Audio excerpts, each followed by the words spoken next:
525,600 coffees.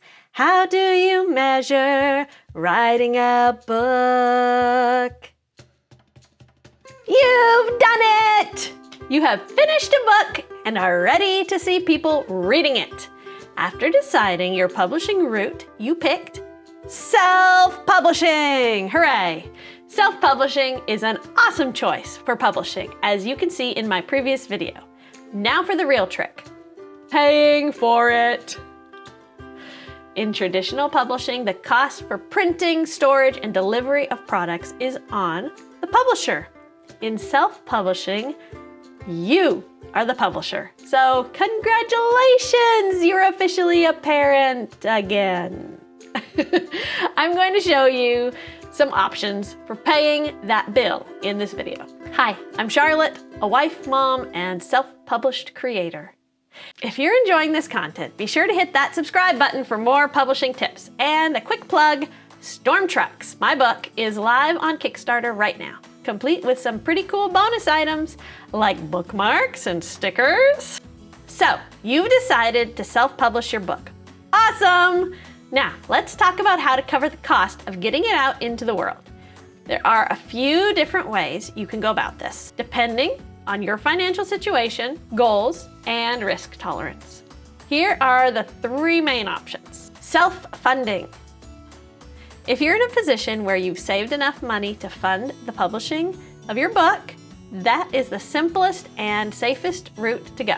No debt, no external pressure, just you, your book, and your budget. But remember, just because you can pay out of pocket doesn't mean you should blow all of your savings on this project.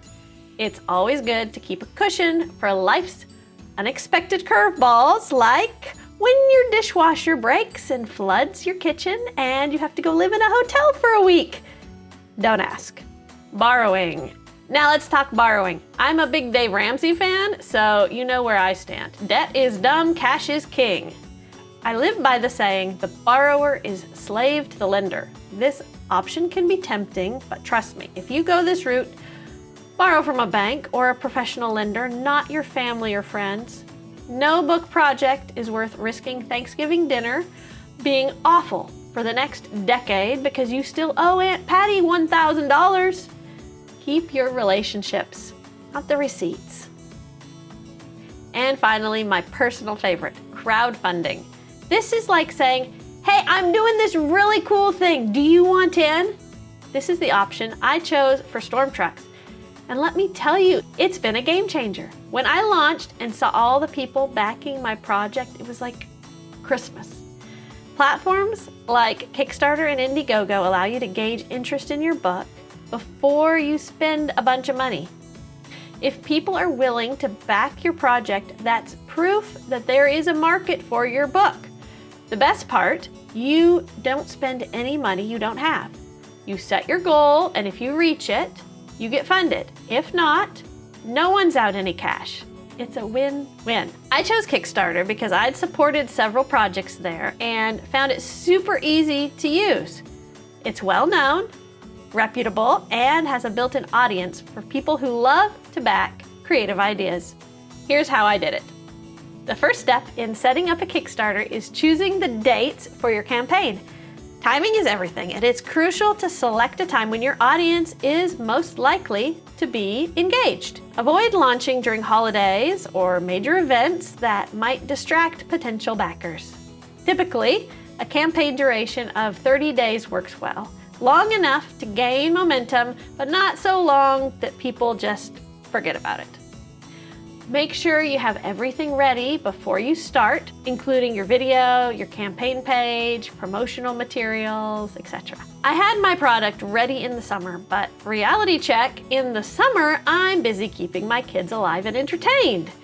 I knew I couldn't do a campaign well during that time, so I waited until school started again, but before the holiday rush, a time that would be convenient for me and my backers. Next, you'll need to decide on the rewards you want to offer your backers. Rewards are the incentives that encourage people to support you in this project. What could I do to amp up my project? Should I go big with monster truck rides? Whoa, Charlotte, let's reel it back in. Think creatively about what would excite your audience without going over the top. In my case, I am offering a book, an ebook, signed copies, stickers, and bookmarks. It's important to strike a balance between offering rewards that are appealing and rewards that are feasible for you to produce and deliver. I picked bookmarks and stickers because they are not overly expensive and I can ship them in the same package with the book in media mail, which is a big bonus. Once you have your rewards figured out, it's time to organize them into tiers.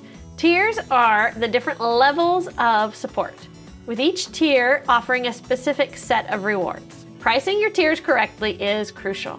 You want to make sure each tier offers good value while also covering your costs and contributing to your overall funding goals.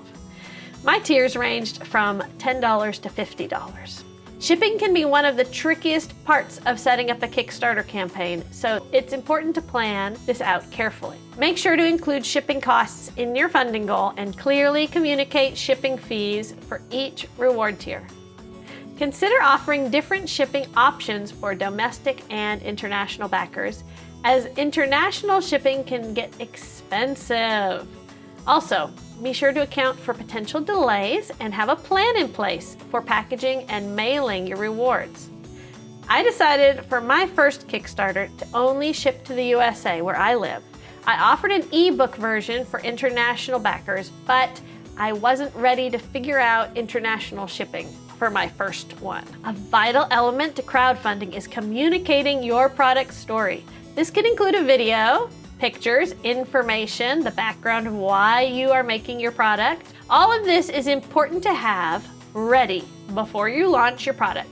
Remember, you are the marketing team, so tell your story the best way you can. This takes a bit of time to put together. I included a video of myself reading my story aloud, background of where the idea for the story came from, the jacket copy, the size and details of the book, mock-ups of the book, and all the rewards, information about myself, and a thank you to all my backers. It was a lot to put together. In conclusion, paying for your self-published book takes planning, and crowdfunding is a great choice. Setting up a crowdfunding campaign requires careful planning and attention to detail. By choosing your dates carefully, offering appealing rewards, pricing your tiers correctly, and handling shipping with care, you can set up your product for success. Remember, the more prepared you are, the smoother your campaign will run. Thank you for watching. If you found this video helpful, please subscribe to stay updated on future videos in this series. And if you're thinking about launching a Kickstarter, please leave a comment below and tell me about it. My Kickstarter for Storm Trucks is live now. So to see my campaign in action, drop on by. Keep on creating!